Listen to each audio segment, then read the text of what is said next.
Howdy tubers, welcome back to the Zach Live. So this is going to be the introduction to the new leases that I purchased. We're going to go drive around out there and take a look at it. I shot part of the video in here. I drew you a map and kind of will jump back and forth between the map and actually being out there. There was actually an introduction to this introduction, which might be something you would be interested in watching. And it goes over investment opportunities and what I kind of think about investment in the oil business, what I look for in an oil lease to purchase something like this, and just some information like that. Let's jump right into this, and we're kind of driving in. We're going to start off driving right through the gate in the it'd be the northwest corner. All right, so I'm going to draw you a map real quick, kind of give you a visual representation of where all this stuff is and how this works, just real roughly. So we got a square mile.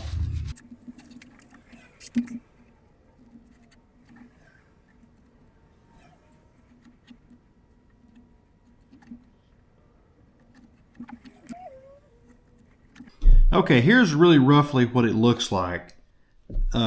So the deep and the shallow leases are separated, which is pretty common around here. That distinction is at 2,000 feet.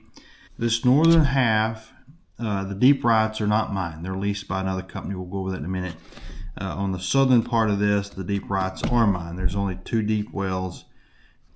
The shallow leases are split up into quarter sections, this being one lease, this being another lease, and this being the third lease. This lease here is going to be the new one. So right here's where we come in. We go by this other company's tank batteries, and then these are my tank batteries, and we'll drive by a couple of wells here. We're driving in this lease here. This is the other company's production facility, and then right up here is mine.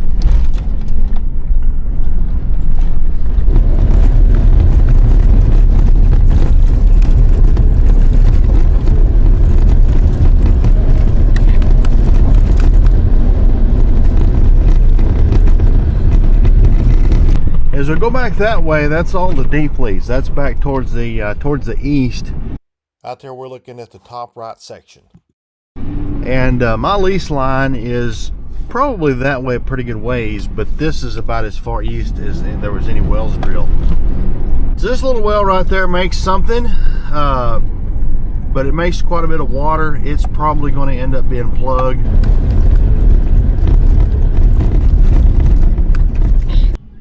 I'm sure y'all remember that well right there.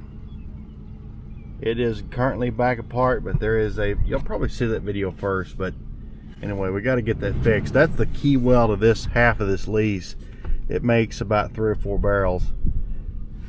We'll come on by this well. This is one that we worked on the gearbox.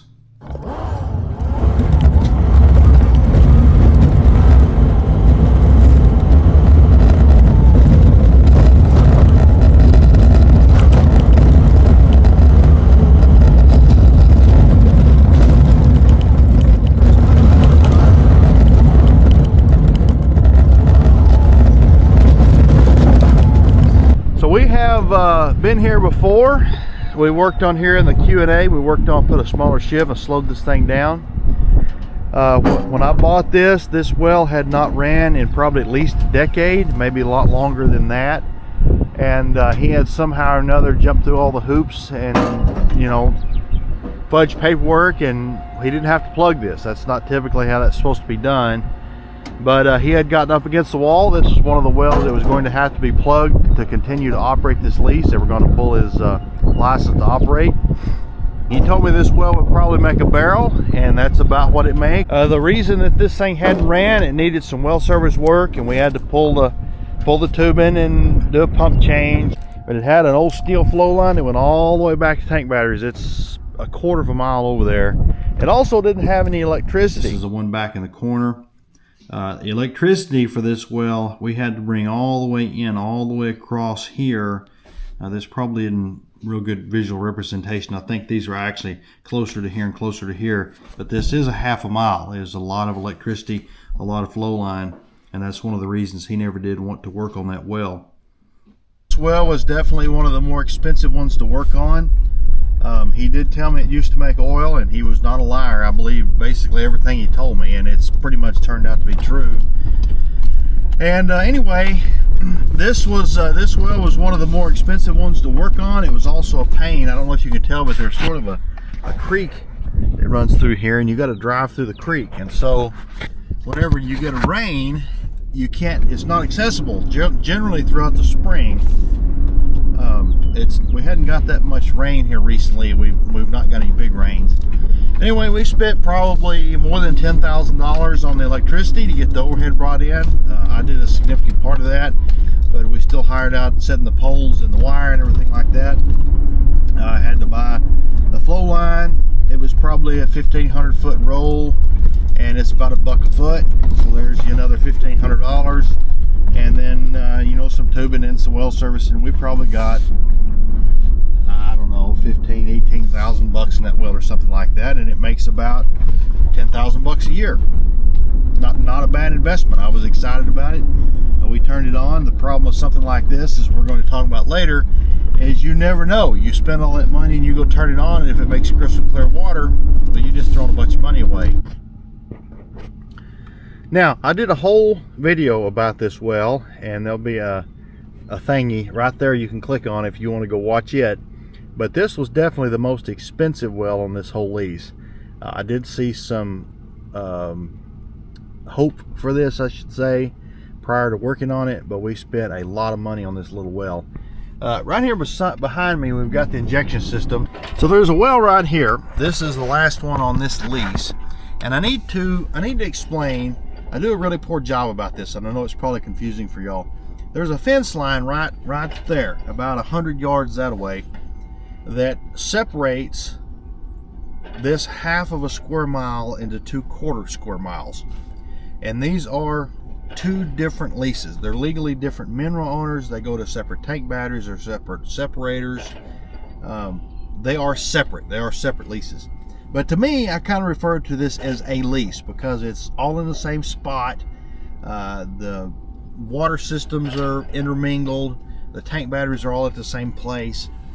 And so that might be a little bit confusing, but I just want to kind of make the point of that. When I bought this lease, or these leases, referring to these two here, not the one we hadn't got to yet that we're going to spend a bunch of time on, there were 3 operable wells. There was one across the fence that made a barrel, and there was these 2 wells here that made a half a barrel. Now his injection system had an old steel flow line that had 24 clamps down it, probably more than that. Leaks, had leaks everywhere, and his injection pump needed overhauled, and he just kind of gave up on it. And the guy that owned the deep lease is right behind us. I guess actually it covers this area too, but there's no deep wells here. Told him he would take his water for free. He wanted it to kind of help water flood some of his deep stuff. And so he just shipped all his water over there. And what this did is it lowered the pressure in this 1,600 foot formation so that there was no fluid left hardly. It didn't make hardly any water, and it didn't make hardly any oil. And one of the things that initially made this lease so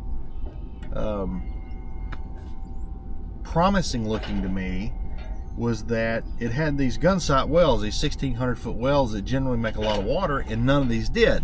And I was thinking that I could just come fix this stuff. Might have to ship some water in from somewhere, or just give it, you know, a year's time or something to sort of recharge, and it would probably really help the production. That's one of the things I was excited about this particular lease here, or these leases I should say. And that's exactly what happened. That was one of the first big expenses we spent here. We laid a fiberglass injection line, redid some stuff electrically to the injection pump, overhauled the injection pump. We had to clean out one of the injection wells, and over a period of a month or two, the production went from about one barrel out of 2 wells to about 4 barrels out of 2 wells. And the one across the fence, it didn't really seem to help it much. But that was kind of our first step in this end of this lease. Now then, there is actually 1, 2, 3, 4, 5, 6, 7 operable wells, but there's only going to be 1, 2, 3, 4, I think, that end up keeping. I'm going to plug, yeah, 1, 2, 3. I'm going to plug 3 of them, at least 2 of them.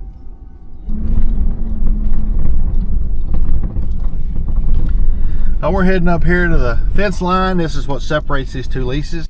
We come through a gate right here. So So I got this little well. This thing hadn't ran in a long time. We ran electricity to it, run a flow line, pulled the well, tested all the tubing. It had a tubing leak in it. Kind of went through jumped through all the hoops and did everything. And it made a little bit, but to me it was not worth operating. And this well is going to go on my plug-in list. And probably this year at some point I'm gonna get this thing plugged. This is a well I want to plug. So this is the second well. This one actually usually runs. This is the only well I'm going to keep on this lease. It's got a wire burn into up on the pole up there though. We got to bring the bucket up here and fix it. When I bought this lease, this well made a barrel, and we fixed all the injection system up. It now makes about a barrel and a quarter or something like that. It helped it a little bit, but not very much. This is the one we got to go out there with the bucket truck on, and then we come all the way across this wheat field. This is a big giant wheat field. We got to drive all the way across this wheat field to get to this well. So we got another well here. We're on the corner over here, and we actually worked on this with a winch truck one time. Now there was a deep well drilled, and this deep well I'm talking about was about right here roughly. I think probably these are actually supposed to be a little bit closer together. But I was really excited about this well, and the reason is when looking at all these records, I know it's windy out here, but right out about there, maybe about 500 feet or something, there was a deep well drilled. So I want to talk more about these deep wells later at the end of this video, but what I want you to know right now is when they drilled that well, they dry holed it as a deep well. The zone they were looking for, I don't know exactly what zone they were looking for, but it wasn't there, and they determined that the well was a dry hole. But the gun sight looked pretty good in it. It had we're not going to get into how to read a log, and I'm not that good at it anyway, but it had good resistivity. It had quite a bit of formation there, and the formation was really high.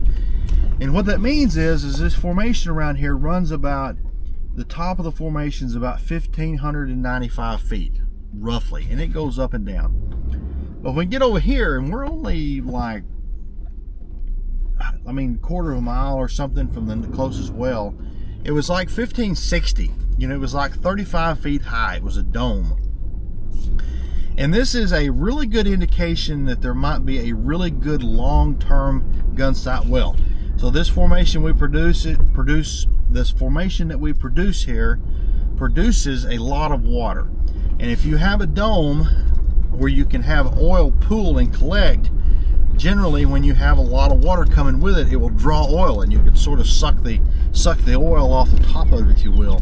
That's often how you end up with these wells that last 100 years. And so I was really excited. That was one of the key wells I was kind of wound up about. I thought, because it didn't have tubing in it. I don't think it had tubing in it in 25 years. And I was excited. I thought, we'd probably go in there, clean that well out, set a unit, electricity, everything, do all that, and we'll probably have us a good well there. Well, we spent a bunch of money on it, and it didn't make anything. It makes pretty much clear water. We had a lot of hopes for this well. I spent a bunch of money on it, and I've pretty much given up on it. This well right here, I'm really hoping, this is a key well. I'm really hoping that this well will make something. Anyway, we went over there and gave it a full-blown deal. Like I said, hadn't had tubing in it probably 20 or 25 years. We washed out the well, ran a string of tubing in it, a new pump, set a unit on it, got electricity to it, run a bunch of flow line across the wheat field, and we gave it a shot. So for the most part, all this area that we've been through is that half of the square mile, and it's pretty much already done. We've spent our money, we've tried things. There's a couple of wells need plugged. There's a little bit left to do, but it has sort of already been tried. Now we are in the new stuff. Now this is a deep well here. This well was drilled in 2010. It's 4,600 feet deep. It cost about $250,000 to drill, and it makes about a quarter of a barrel. I'm gonna let you digest that for a second. Run them about 15 minutes a day, and they will make about a quarter of a barrel a piece, something like that. $1.5 million. So you're probably not gonna see them, but there's several wells scattered throughout here, deep wells. On the north half of this square mile, there was a drilling company, actually a drilling company. It's kind of unusual that drilling companies get into production. There's a drilling company came in here and drilled about 10 or 12-ish deep wells in about 2005 and 2010 or 11, something like that. Now we're only like 300 or 400 yards from that well and this other well, and those wells all that they drilled all came in extremely good. In fact, it was they all retired when that project was over. They gave up on the drilling business and just kept their lease. And I'll have to make a loop to come back to that one. But there's the other deep well. That well also makes about a quarter of a barrel if you run it about 15 minutes per day. All right, so we got us a little Lufkin here. This is one of the first shallow wells on the new lease. This well here makes a barrel. When I bought this lease, this Lufkin here, the shallow well, had a tubing leak in it. He told me it needs pulled. You know, you need to get a rig on it. That well makes 1 barrel. It's a decent well, but it'll make 1 barrel. But the big problem with this lease, and one of the reasons he wanted to get rid of it, is the injection well. The injection well had a casing leak. Now, I'm not going to get into what that is or anything about it. Now, I'm not going to talk about the injection well in this video. That's coming up next. It deserves its own video. It's probably going to be the first or maybe the second video in this series. I guess it'd be the second or third. But that's a problem. You can't use the injection well. The injection well is then illegal. If you get caught with it by the Rail Commission, it's a big deal. But the injection well is behind us. So I need to back up here a little bit. There's the Lufkin, the one we just drove by. The 2 deep wells are right out there in a line. I need to add here that the deep wells were operable when I bought this lease because they made pretty much pure oil. They didn't make any water, which is really uncommon. The shallow wells were not. That well right there, he told me the Lufkin made a barrel. He said it makes exactly a barrel. It's a decent well, and it will make a barrel, I guarantee it. But it had a tubing leak. It needed some well service work done. It had a bunch of wire laid on the ground. We needed some electrical work done. It needed a flow line. And the big deal is the injection well screwed up. When I purchased this lease, it had a steel injection line that came up this road, and it ended right there. And it had this long steel injection line. It made a big loop, went all the way back there. You can see where there's a blue tank. You can see that's where the injection pump and tank and well are now. There was also the oil tanks set right here. There were a set of tanks for the shallow wells. There's also another shallow well right there. That one will run and pump. It makes about a quarter of a barrel. He told me he thought that well needed washed out or something. I haven't got to work on it yet, but it is. I'm going to work on it in the near future. So we're coming up here to the south end. We have went a mile south and pretty much a mile east. We're kind of went from one catty corner to the other. The road up there is the edge of the property. I'm gonna be lazy and not get out of the pickup. So here's our production facility for these 2 leases. The first black, used to be the first 2 black tanks were the only ones here, and they were for the deep wells. I've changed it now. The first black tank is the only one for the deep lease, and in the next 3, the one in the middle is an old tank I'm kind of scared of, but the second and fourth one are the 2 tanks I use for the shallow lease. We got 2 separators. Pretty straightforward. But we moved these tanks from the middle of the lease because the way they were set up were stupid. So what was happening is we had a deep well. It had a long flow line that came all the way up to here, which it still does. And then we pumped our water back to that edge into a water tank, and then from that water tank to a steel injection line all the way back across there to the injection well. Now I still got a lot laid out here, but our old tanks are up by the highway. It's easier to get semis and stuff in and out of here. But we have 2 flow lines. There's one that catches both deep wells and the shallow wells, brings them up here, and then there's 1 water line that ships it straight back to the water tank and the pump.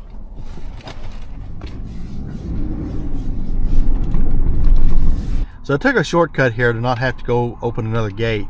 There's a well right here, and this is a well that I've got really high hopes for. We have ran electricity to it. All these videos are coming up. When I bought this lease, it did not have a flow line. It didn't have electricity. I don't know where the power came to from it. And I think, you know, I remember this well. You can see it from the highway. I drive by this highway every day. And I remember as a little kid noticing this here. I don't think it's ran probably at least since the 90s. And it may have been longer than that. He told me that this well wasn't very good. I have high hopes for it. if you look way out there, and I don't know if there's any way you'll ever spot it. I may see if I can zoom in and find it for you. But you can see a black unit, and that's the well I was talking about that we spent a bunch of money on, and it just made clear water. It wasn't any good at all. And basically between these two wells, that was probably 1,500 feet across there, you know, 3/8 of a mile. Between these two wells is where they dug the deep well. It was actually a little bit closer to this one, I believe. And it had a really good looking shallow formation in it. It was really high, as I explained, and I was really hoping that well over there would be a good well, and it wasn't, and I'm really hoping this well will be a good well. And we're going to find out. That's going to be a lot of the series, is sort of going through working on this well.